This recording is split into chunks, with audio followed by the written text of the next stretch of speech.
Hi and hello welcome to our channel. బంగారు తీగ చేప ఎలా తయారు చేయాలో చూద్దాం. ముందుగా ఫిష్ తీసుకొని ఫిష్లో సాల్ట్ వేసి బాగా వాష్ చేసుకోవాలి.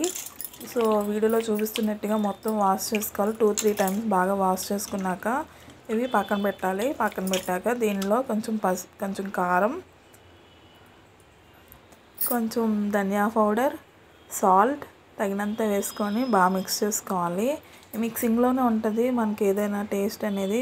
మొత్తం ఫిష్కి పట్టేట్టుగా బాగా మిక్స్ చేసుకోవాలి, ఉప్పు కారం అది పట్టేట్టుగా. సో బాగా మిక్స్ చేసుకున్నాక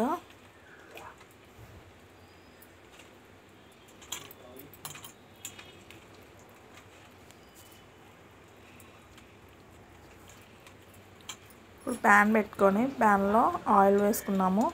ఆయిల్ వేసుకున్నాక టమాటా, పచ్చిమిర్చి, ఆనియన్ కట్ చేసుకొని పక్కన పెట్టుకోవాలి. ఇప్పుడు ఆయిల్ బాగా హీట్ అయ్యాక ఆనియన్స్ వేసి ఆనియన్స్ ఫ్రై అయ్యాక పచ్చిమిర్చి కూడా యాడ్ చేసి కొంచెం సాల్ట్ కూడా యాడ్ చేస్తాము.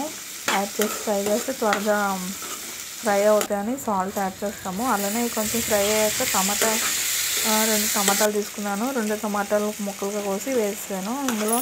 అలానే వెల్లుల్లి కూడా వేసాక బాగా ఫ్రై చేశాక ముందుగా చింతపండు తీసుకొని చింతపండులో వాటర్ వేసి నానబెట్టుకోవాలి. ఇది పులుసు కదా, సో నానబెట్టుకుని పక్కన పెట్టుకోవాలి. ఇప్పుడు ఇది బాగా ఫ్రై అవుతుంది కదా, దీనిలో ముందుగా రెడీ చేసుకున్న చేపలని ఇందులో వేసేసి మనం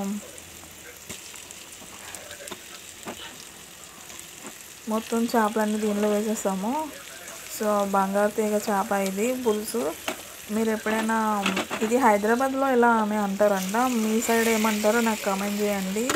ఈ చేపని బంగారు పాప అంటారంట ఆంధ్రాలో, సో ఇక్కడైతే తీగ అంటారంట. సో చింతపండు రసం అయితే దీనిలో వేసేసుకోవాలి.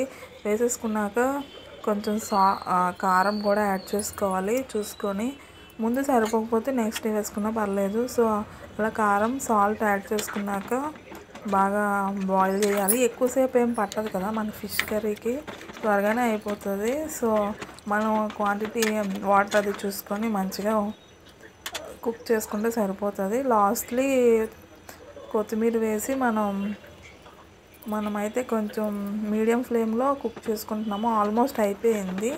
సో టేస్ట్ అయితే చాలా బాగుంది. నాకైతే పులుసు ఇష్టము.